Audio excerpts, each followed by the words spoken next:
అంటే మన posters, gestures and psychological behaviour ఒక డేటాని ఆ మోడల్ కి ఇన్పుట్ గా ఇస్తాం అన్నమాట. సో ఇప్పుడు దానికి మేము ఐఓటీ డివైజెస్ కూడా కొన్ని యాడ్ చేద్దాం అనుకుంటున్నాం. ఐఓటీ డివైజెస్ లైక్ సెన్సార్స్ ఉంటాయి కదా, కెమెరా సెన్సార్ యాడ్ చేసి సో ఒక చోట ఫిక్స్ చేస్తే మన క్లాస్ లో ఉన్న వాళ్ళందరినీ అది స్కాన్ చేస్తూ ఉంటుంది కంటిన్యూస్ గా.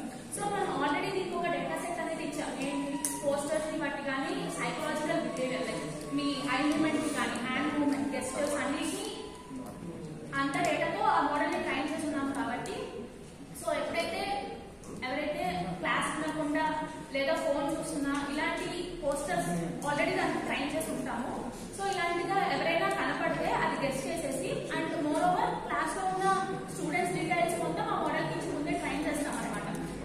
సో అండ్ సో పర్సన్ ఇలా చేశాడు అని చెప్పేసి అక్కడే బజర్ లాంటిది లైక్ స్పీకర్ తో వాయిస్ వచ్చేస్తుంది. సో ఈ పర్సన్ ఇది చేస్తున్నాడు అని చెప్పేసి సో అప్పుడు వెంటనే టీచర్ కి కూడా నోటిఫై అవుతుంది. మోర్ ఓవర్ దీనికి ఇంకా మన లైక్ మరి ఇది పాసిబిలిటీ ఉంటుందో లేదో నాకు తెలీదు. ఎవరైతే ఆన్లైన్ లో like most of the people class వినకపోతే ఏం చేస్తారు, ఇన్స్టాగ్రామ్, వాట్సాప్ ఇవే చూస్తారు. సో ఎవరైతే ఇన్స్టాగ్రామ్ యాక్టివ్ లో ఉన్నా, వాట్సాప్ యాక్టివ్ లో ఉన్నా ఆ డివైస్ కనెక్షన్ ఇస్తే ఎవరైతే యాక్టివ్ లో ఉంటే వాళ్ళని ఫైండ్ అవుట్ చేసి నోటిఫై చేస్తారు. సో ఇది మా మోడల్.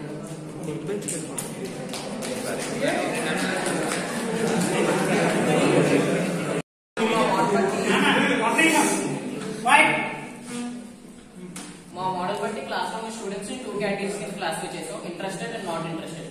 నాట్ ఇంట్రెస్టెడ్ లో మళ్ళీ 2 కేటగిరీస్ కింద ఎవరు క్లాస్ వినకపోయినా సరే వెంటనే ట్యాగ్ చేయడం, లేదా సైలెంట్ ఉండడం, లేదంటే బ్యాక్ ఉంటే డిస్టర్బెన్స్ కాజ్ చేయడం. సో ముందు కేటగిరీస్ డిటెక్ట్ చేయడానికి సీసీ కెమెరాలో వాడి హెడ్ యాంగిల్స్ బట్టి, లిప్ మూవ్మెంట్స్ బట్టి డిటెక్ట్ చేస్తాం ఎవరు ఇంట్రెస్టెడ్ అండ్ ఎవరు నాట్ ఇంట్రెస్టెడ్. దాని తర్వాత నాట్ ఇంట్రెస్టెడ్ పర్సన్స్ ని ఇంటరాక్టివ్ లెర్నర్ సెంట్రిక్ చేయడానికి క్లాస్ ని వేరే మోడల్ కింద అంటే రోల్ ప్లే అలాంటి యాక్టివిటీస్ అన్ని చేయడానికి సీసీ కెమెరా మోడల్ శుభం పెడుతుంది. సో ఇందులో మన మెషిన్ మోడల్ సో ఇన్స్ట్రక్టర్ అనేది చాలా మేజర్ రోల్ ప్లే చేస్తారు అనమాట. So ML model first instructor choice ఉంటుంది, మీరు అటెండెన్స్ గ్రేస్ చేస్తారా చేయడానికి. సో మీరు అటెండెన్స్ గ్రేస్ చేస్తాను అంటే ఆ స్టూడెంట్స్ కనుక పంపిస్తారు. ఇన్స్ట్రక్టర్ అటెండెన్స్ గ్రేస్ చేస్తారు, సో మీరు క్లాస్ ఇంట్రెస్టెడ్ అయితేనే రండి. లేదా ఇన్స్ట్రక్టర్ నేను అటెండెన్స్ గ్రేస్ చేయను అన్నాడంటే అది స్టూడెంట్ కరెక్ట్ పంపిస్తుంది. అటెండెన్స్ గ్రేస్ చేయడం మీకు ఇంట్రెస్ట్ ఉన్నా లేకపోయినా క్లాస్ కావాల్సిందే, వచ్చి కాంబో కూర్చోండి అని చెప్తారు. దాని తర్వాత సీసీటీవీ కెమెరా ఐడెంటిఫై చేస్తారంటే కంటిన్యూస్ గా మన హెడ్ మూవ్మెంట్ ని ట్రాక్ చేస్తారు. లైక్ ఎవ్రీ 15 seconds కి మన హెడ్ అంటే చూస్తున్నా లేదా అంటే I movement and head movement track చేస్తారు. తర్వాత లిప్ మూవ్మెంట్ కూడా ట్రాక్ చేస్తారు. అంటే కంటిన్యూస్ గా పక్కతో మాట్లాడితే ఆన్లైన్ క్లాస్ అనుకోండి. సపోజ్ ఇది ఆన్లైన్ క్లాస్ ఉంటుంది, రెండెడ్ మోడ్ రన్ అవుతుంది. ఇప్పుడు ఇక్కడ అరౌండ్ 70 మెంబర్స్ ఉన్నారు. సో 35 మెంబర్స్ ఇక్కడ ప్రెసెంట్ అయ్యారు, మిగిలిన 35 మెంబర్స్ ఆన్లైన్ లో. Suppose imagine that 35 members are in online mode and 32 members are in the class.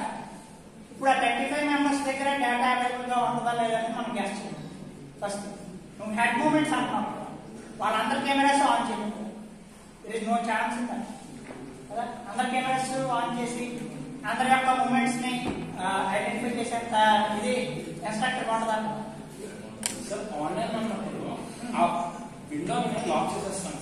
అంటే విండోస్ షిఫ్ట్ అవ్వకుండా ఎవ్రీ 5 minutes ఒకసారి ర్యాండమ్ క్విజ్ క్వశ్చన్స్ అడుగుతారు విండోస్. అంటే ఇన్స్ట్రక్టర్ మోడల్ ఇన్స్ట్రక్టర్ అడుగుతారు, మీరు 30 questions ఇవ్వండి. ఆ 30 questions ర్యాండమ్ గా డిఫరెంట్ గా స్టూడెంట్స్ పోస్ట్ చేస్తారు. వాళ్ళు విండో మూవ్ చేయకుండా విత్ 5 to 10 seconds ఆన్సర్ చేయకపోతే లైక్ సర్చ్ మొబైల్ లో సర్చ్ చేసి ఆన్సర్ ట్రై చేస్తారు. సో క్లాస్ ఉన్నట్లేదు. అలాగా quiz based detection feedback mechanism. So ఆ 30 మెంబర్స్ ఆన్లైన్ లో ఉన్న వాళ్ళకి మీరు ఆ window open automatic. So offline లో నేను చెప్పిన మోడల్ ని డిటెక్ట్ చేసిన తర్వాత అంటే డిటెక్ట్ చేస్తుంది కదా, అంటే హెడ్ మూవ్మెంట్ బట్టి వెంటనే లేదా డిటెక్ట్ చేస్తారు కదా, చేసిన తర్వాత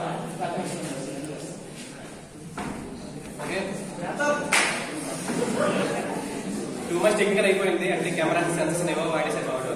సో ఇక్కడ మనకు కనబడుతుంది రీఎన్ఫోర్స్మెంట్ లెర్నింగ్. అంటే మోడల్ దాని యాక్యురసీని ఇంప్రూవ్ చేసుకోవడానికి దాని మనకి ట్రైన్ చేసుకుంటారు. సో ఇక్కడ మేము మన డేటా సెట్ ఏంటంటే మన క్లాసే. ఫర్ ఎగ్జాంపుల్ ఇది ఫస్ట్ క్లాస్ అనుకోండి, మా మోడల్ వర్క్ అవుతుంది first class. Sir 50 minutes class average గా 4 టాపిక్స్ చెప్తారు. సో మా మోడల్ ఫస్ట్ ఏం చేస్తుందంటే సైలెంట్ మన క్యాండిడేట్స్ మనం వేరేస్తాం చందు లాగా. సో చంద్రు ఒక టాపిక్ ఇచ్చాను ఇప్పుడు సూపర్వైజర్ లెర్నింగ్ అని. వాడు వచ్చి ఇక్కడ సెమినార్ ఇస్తారు. ఒక్కొక్కటి 5 minutes చెప్పండి 20 minutes అవుతుంది ఇక్కడ. సో 50 minutes 20 minutes ఇక్కడ కవర్ అయిపోయింది. సో నెక్స్ట్ 10 కి 20 minutes మోడల్ ఏం చేస్తారు కెమెరాస్ ద్వారా మా ఆర్సీ లాగా ఎవరు డిస్టర్బెన్స్ చేస్తారో కనుక్కుంటారు. సో డిస్టర్బెన్స్ చేసిన నలుగురికి పిలిచి ఒక రోడ్ వేసేయమంటారు అనమాట. ఈ నలుగురు చెప్పిన టాపిక్ రోడ్ వేయమంటారు. ఆబ్వియస్లీ ఫస్ట్ క్లాస్ కాబట్టి ఎవరు రోడ్ సరిగ్గా చేయలేరు. సో మన సార్ ఇక్కడ జడ్జిలా కూర్చొని ఉంటారు. సో వాళ్ళు రోడ్ వే కానీ బాగుందంటే డిఫరెన్స్ ఇస్తారు, డిఫరెన్స్ ఇవ్వడం మానేస్తారు. అక్కడికి సో రోడ్లో 10 minutes కేటాయిస్తే 30 minutes అవుతుంది. ఇంకా 20 minutes ఖాళీ ఉంటాం మన దగ్గర. ఆ 20 minutes మనం ఏమేమి చేయొచ్చు. సో గోల్ వల్ల 20 minutes కూడా ఇక్కడ కవర్ అయిపోవచ్చు అనుకుందాం. సో ఇది ఫస్ట్ క్లాస్ కాబట్టి అంత గొప్ప యాక్యురసీ ఉండదు. బట్ ఫస్ట్ క్లాస్ తర్వాత వెనకూడదు అనుకుంటారు ఇది మన ఎదిగించేస్తుంది, సో మన గోల్ పెట్టకూడదు అని. సో క్రమంగా ఒక 5 to 6 క్లాస్ అయ్యేసరికి ఇంకా గోల్ పెట్టడం అనేస్తారు. సైలెంట్ గా ఉంటారు, విన్నప్పటికీ సైలెంట్ గా ఉంటారు క్లాస్. సో అంతే అన్నమాట.